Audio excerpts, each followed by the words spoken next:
बिस्मिल्लाहिर्रहमानिर्रहीम। अस्सलाम वालेकुम। बच्चे, उम्मीद है आप सब खैरियत से होंगे। आज के लेक्चर का आगाज करते हैं। हम चैप्टर नंबर 11 आज स्टार्ट कर रहे हैं, जिसका नाम है बायो एनर्जेटिक्स। अगर आप उसका नाम ही देखें, bio energetics, bio means life और एनर्जेटिक्स यानी हम एनर्जी की अगर बात कर रहे हैं तो लिविंग ऑर्गेनिज्म में एनर्जी के लिंक की बात की जा रही है। तो सबसे पहले बायो एनर्जेटिक्स की डेफिनेशन देख लेते हैं। आप लोग जैसे बोर्ड पे देख सकते हैं, आपको डेफिनेशन नजर आ रही है। आप अपनी बुक पे भी पेज नंबर 206 पर सबसे स्टार्टिंग में जो 3 लाइंस हैं अंडरलाइन कर सकते हैं, उस पर लिख लें डिफाइन बायो एनर्जेटिक्स। डेफिनेशन क्या है? Bio energetics is the quantitative study of energy relationships and energy convergence in biological system. जितने भी लिविंग ऑर्गेनिजम्स हैं, बायोलॉजिकल सिस्टम की बात करें तो लिविंग ऑर्गेनिजम्स में एनर्जी रिलेशनशिप जो देखा जाता है और एनर्जी का कन्वर्जन जो देखा जाता है, एक फॉर्म से किसी दूसरी फॉर्म में जो एनर्जी कन्वर्ट होती है लिविंग ऑर्गेनिज्म में, उस एनर्जी कन्वर्जन को, उस एनर्जी के रिलेशनशिप को जब हम एक साथ स्टडी करते हैं तो इसे बायो एनर्जेटिक्स कहा जाता है। रिपीट कर रही हूँ, लिविंग ऑर्गेनिजम्स यानी बायोलॉजिकल सिस्टम की बात की जा रही है। जितने भी लिविंग ऑर्गेनिजम्स हैं, चाहे वो प्लांट्स हैं, एनिमल्स हैं या फिर ह्यूमन आ जाते हैं उसमें, जितने भी लिविंग ऑर्गेनिजम्स हैं, जब उसमें एनर्जी के रिलेशनशिप को स्टडी किया जाता है और एनर्जी के कन्वर्जन को स्टडी किया जाता है, यानी किस तरह से एनर्जी एक फॉर्म से किसी दूसरी फॉर्म में कन्वर्ट होती है, एनर्जी का क्या रिलेशनशिप है लिविंग ऑर्गेनिज्म में, इन सभी चीजों को जब एक साथ स्टडी किया जाता है तो इसे बायो एनर्जेटिक्स कहा जाता है। अब इसका बेसिक इंट्रोडक्शन क्या है वो देख लेते हैं। जितने भी लिविंग ऑर्गेनिजम्स हैं उन्हें अपने सर्वाइवल के लिए, जिंदा रहने के लिए, अपने प्रॉपर फंक्शनिंग के लिए एनर्जी की जरूरत होती है। अब वो एनर्जी इस प्लैनेट पर यानी अर्थ पर वो एनर्जी जो है वो डायरेक्टली या फिर इनडायरेक्टली किस फॉर्म में इस्तेमाल की जाती है, तो वो एनर्जी की जो मेन सोर्स है वो है सोलर एनर्जी।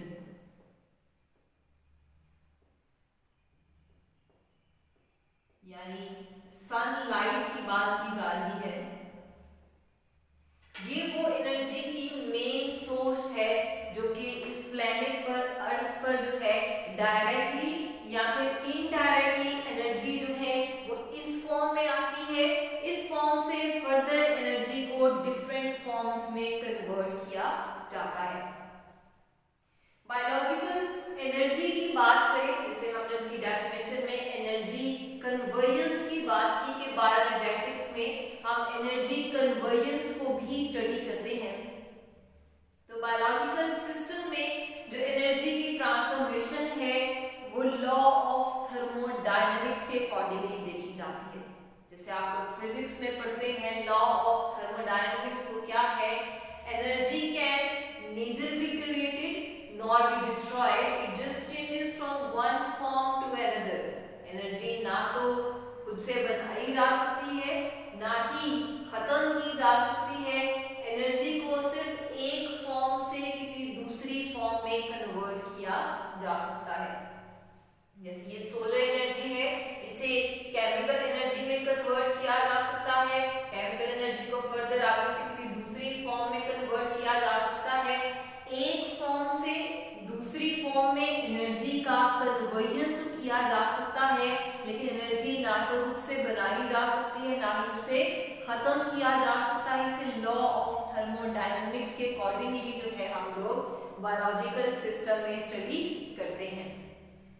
अब जैसे मैंने बात की कि सोलर सिस्टम में अगर हम अपने प्लैनेट की बात करते हैं, अर्थ की, तो यहाँ पे मेन सोर्स ऑफ एनर्जी जो है वो सोलर एनर्जी है। सनलाइट से जो एनर्जी आती है, इसी को फर्दर आगे से लिविंग ऑर्गेनिजम्स जो हैं वो यूज करते हैं सोर्स ऑफ एनर्जी। अब सोलर एनर्जी को ऑर्गेनिजम्स जो है वो डायरेक्ट सोर्स ऑफ एनर्जी इस्तेमाल नहीं कर सकते, बल्कि इस एनर्जी को थ्रू मेटाबॉलिक रिएक्शंस के थ्रू जो है केमिकल एनर्जी में कन्वर्ट किया जाता है। वो केमिकल एनर्जी फूड की फॉर्म में, जैसे कि शुगर है, शुगर की फॉर्म में, कार्बोहाइड्रेट्स की फॉर्म में, प्लांट्स में स्टोर होती है, और फिर वो chemical energy as a food जो है फर्दर दूसरे ऑर्गेनिजम्स में, दूसरे लिविंग ऑर्गेनिजम्स में जो है वो ट्रांसफर होती है। यानी ये सोलर एनर्जी जो है, प्लांट्स जो है इस लाइट एनर्जी को एब्जॉर्ब तो करते हैं, लेकिन directly as a source of food इस्तेमाल नहीं कर सकते। इस सोलर एनर्जी को कन्वर्ट किया जाता है किसमें? केमिकल एनर्जी में।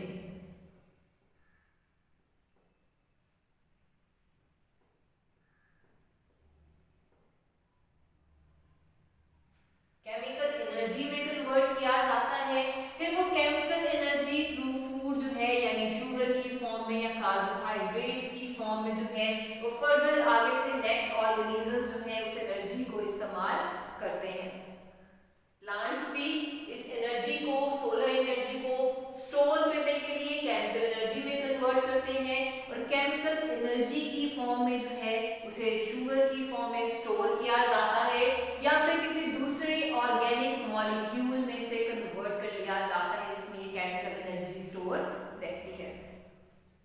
अब अर्थ पर जैसे ही फोटोसिंथेसिस का मैकेनिज्म स्टार्ट हुआ, ये बेसिकली फोटोसिंथेसिस में ही ये सारा देखा जाता है कि सोलर एनर्जी जो है उसे सनलाइट जब अब्सॉर्ब किया जाता है तो उसे केमिकल एनर्जी में कन्वर्ट किया जाता है। तो यहाँ पे हम फोटोसिंथेसिस की ही बेसिकली बात कर रहे हैं। तो अर्थ पर जब फोटोसिंथेसिस का प्रोसेस स्टार्ट हुआ तो इस वजह से ऑक्सीजन जो है वो एनवायरनमेंट में रिलीज होना स्टार्ट हुई।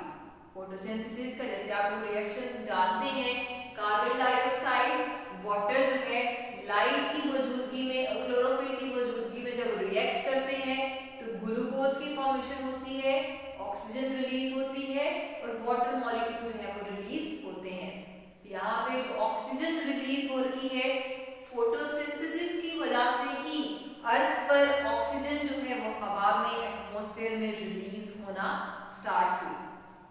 इस तरह से जब ऑक्सीजन हमारे एनवायरनमेंट में पाई गई तो ऑक्सीजन के बाद रेस्पिरेशन का मैकेनिज्म स्टार्ट हुआ।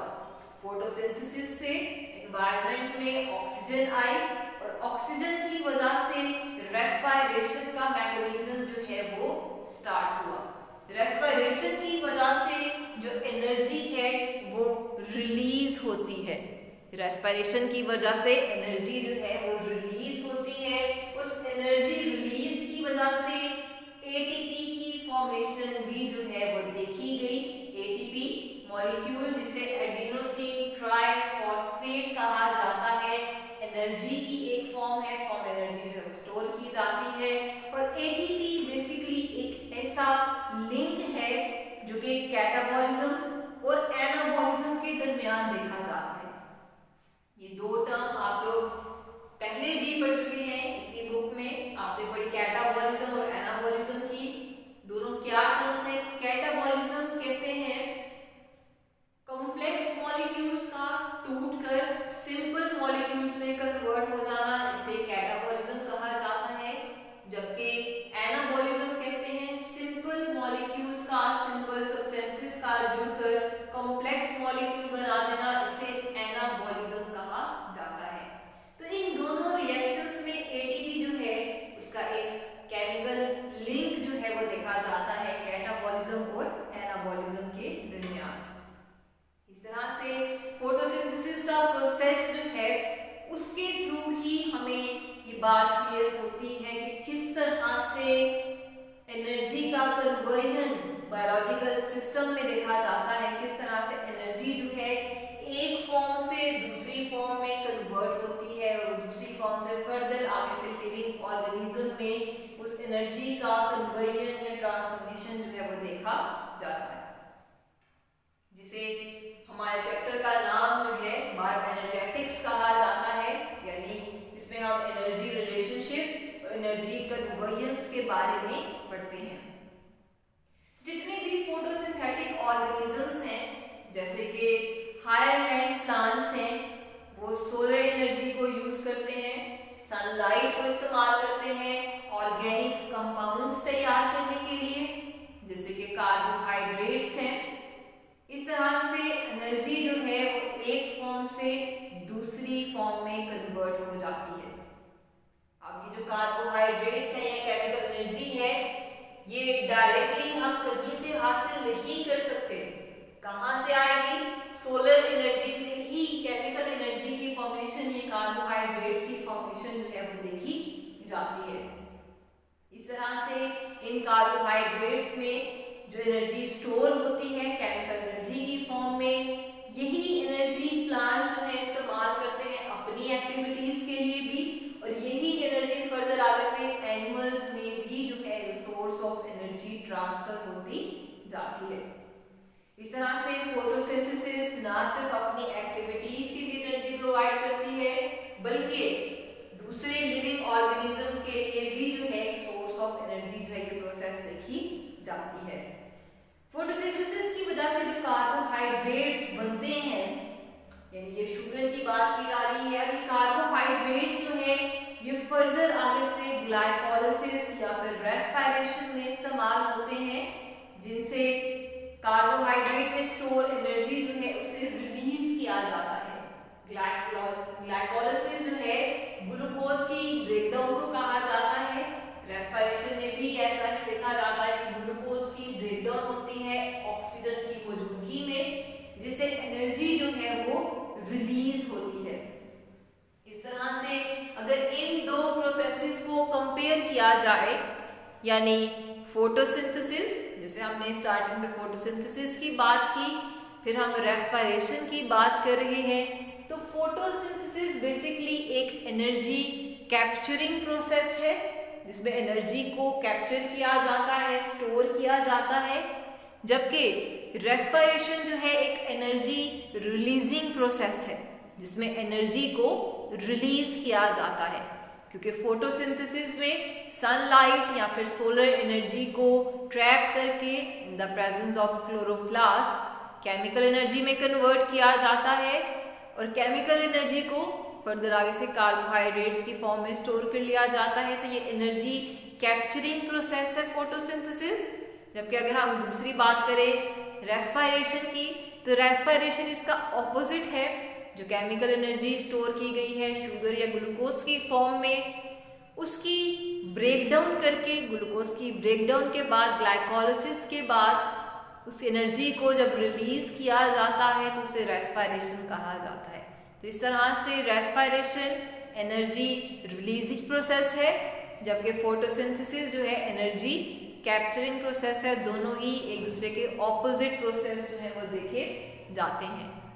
तो ये आपका चैप्टर नंबर 11 बायो एनर्जेटिक्स। आज आपने बेसिक उसकी डेफिनेशन पढ़ी कि बायो एनर्जेटिक्स बेसिकली है क्या, कि बायोलॉजिकल सिस्टम यानी लिविंग ऑर्गेनिजम्स में जब हम एनर्जी रिलेशनशिप्स को स्टडी करते हैं या एनर्जी कन्वर्जेंस को स्टडी करते हैं एक फॉर्म से किसी दूसरी फॉर्म में, या एक लिविंग ऑर्गेनिज्म से किसी दूसरे लिविंग ऑर्गेनिज्म में एनर्जी का रिलेशनशिप देखा जाता है, तो इसे कलेक्टिवली जब स्टडी किया जाता है लिविंग ऑर्गेनिज्म में, तो इसे बायो एनर्जेटिक्स कहा जाता है। उसके बाद हमने पढ़ा कि बेसिक सोर्स ऑफ एनर्जी हमारे इस प्लेनेट पर, अर्थ पर सोलर एनर्जी है, सनलाइट है, जहाँ से एनर्जी इस सिस्टम में आती है, वरना डायरेक्टली हम एनर्जी जो है कहीं से इस्तेमाल कर नहीं सकते। तो सोलर एनर्जी को ही डायरेक्टली या इनडायरेक्टली सोर्स ऑफ एनर्जी इस्तेमाल किया जाता है। सबसे पहले प्लांट सोलर एनर्जी को कन्वर्ट करते हैं केमिकल एनर्जी में through the process of photosynthesis.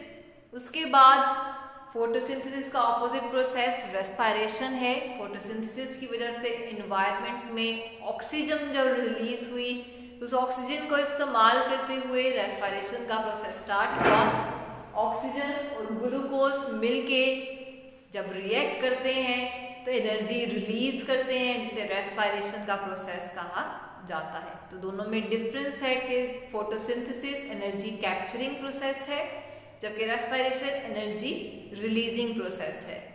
तो यहाँ पे आज का आपका बेसिक इंट्रोडक्शन का टॉपिक था जो कंप्लीट होता है। इंशाल्लाह नेक्स्ट लेक्चर में इसी चैप्टर को आगे बढ़ाते हुए पढ़ेंगे। तब तक के लिए अल्लाह हाफिज़।